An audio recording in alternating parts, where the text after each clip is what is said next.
जय श्री राधे कृष्ण। प्रिय मित्रों, वीडियो को शुरू करने से पहले आइए प्रार्थना करें।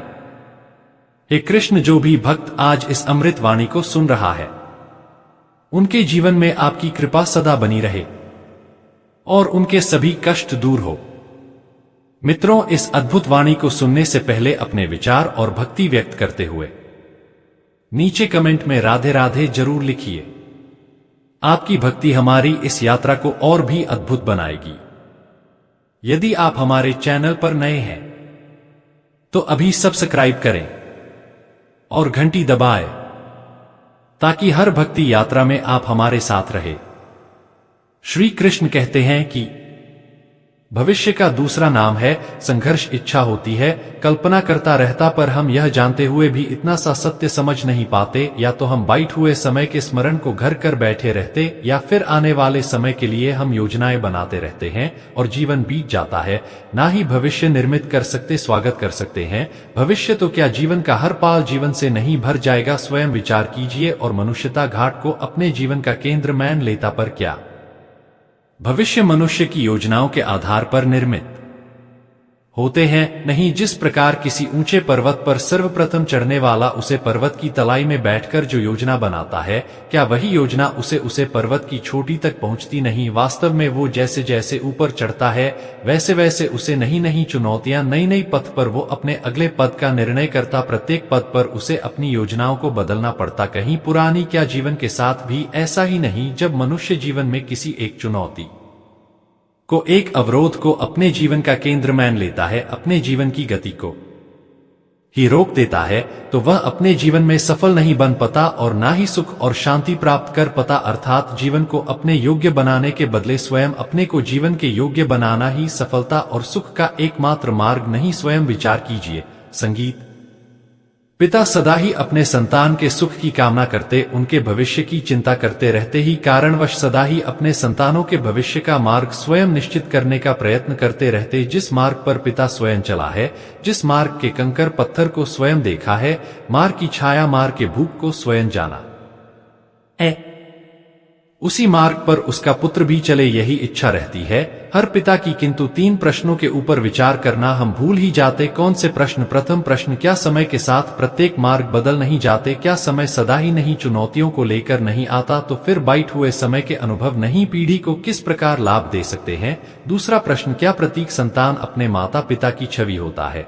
संगीत किंतु भीतर की क्षमता तो ईश्वर देते। संगीत विश्वास है कि उसी मार्ग पर उसकी संतानों को भी सफलता और सुख प्राप्त होगा। तीसरा प्रश्न, क्या जीवन की संघर्ष और चुनौतियां लाभकारी नहीं होती? क्या प्रत्येक नया प्रश्न एक नए उत्तर का द्वार नहीं खोलता? तो फिर संतानों को नए प्रश्नों, संघर्षों और चुनौतियों से दूर रखना, यह उनके लिए लाभ करना कहलाएगा या पानी पहुंचाना? जिस प्रकार संतान के भविष्य का निर्माण करने के बदले उसके चरित्र का निर्माण करना श्रेष्ठ है। स्वयं विचार कीजिए, है आज किए गए निर्णय भविष्य में सुख अथवा दुख निर्मित करते हैं? न केवल अपने लिए, अपने परिवार के लिए, आने वाली पीढ़ियां के लिए। जब कोई दुविधा सामने आती है तो मैन व्याकुल हो जाता है और मैन बन जाता है। युद्ध भूमिका का उपाय करने के लिए केवल मैन को शांत करने के लिए लेते हैं, नहीं तो क्या युद्ध से जूझता हुआ मैन कोई योग्य निर्णय ले पाएगा? वास्तव में अंत मैन से जब कोई निर्णय करता है तो अपने लिए सुखद भविष्य बनाता, किंतु अपने मैन को शांत करने के लिए जब कोई निर्णय करता है तो वो व्यक्ति भविष्य में अपने लिए कांटों भरा वृक्ष लगता। स्वयं विचार कीजिएगा। निश्चय होता है हृदय, किंतु मुझसे सत्य निकल नहीं पाते। कोई भाई मैन को घर लेता है, किसी घटना अथवा प्रसंग के बारे में बात करना, या फिर स्वयं से कोई भूल हो जाए उसके बारे में कुछ बोलना, क्या यह सत्य नहीं? यह तो केवल तथ्य, अर्थात जैसा हुआ था वैसा केवल। किंतु कभी कभी उसे तथ्य को बोलते हुए भी भाई लगता है। संगीत तो यह सत्य क्या हमने कभी विचार किया? दूसरा नाम और निर्भय होने का कोई समय नहीं होता, क्योंकि निर्भयता आत्मा का स्वभाव अर्थात संगीत नहीं होता। स्वयं विचार कीजिए। जीवन में आने वाले संघर्षों के लिए जब मनुष्य स्वयं को योग्य नहीं मानता, जब उसे अपने ही बाल पर विश्वास नहीं रहता, तब वह सद्गुणों को त्याग कर दुर्गुणों को अपनाता।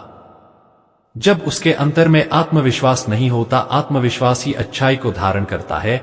ये आज तो विश्वास है क्या? संगीत संघर्ष उसे दुर्बल बनाता है तो उसे अपने ऊपर विश्वास नहीं रहता। वो संघर्ष के पार जाने के बदले संघर्ष से छूटने के उपाय ढूंढने लगता है कि यह संघर्ष से अधिक शक्तिशाली बनाते हैं।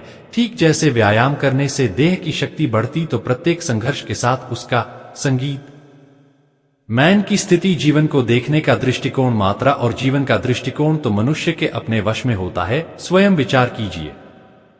ज्ञान प्राप्ति सदा ही समर्पण से होती है, यह सब जानते हैं, किंतु समर्पण का वास्तविक महत्व क्या हमने कभी विचार किया? संगीत मनुष्य का मैन सदा ही ज्ञान प्राप्ति में विभिन्न बढ़ाव को उत्पन्न करता है। कभी किसी अन्य विद्यार्थी से ईर्ष्या हो जाती है, कभी पढ़ाया हुए पाठों पर संदेह जनता है और कभी गुरुद्वारा दिया दंड मैन को अहंकार से भर देता है।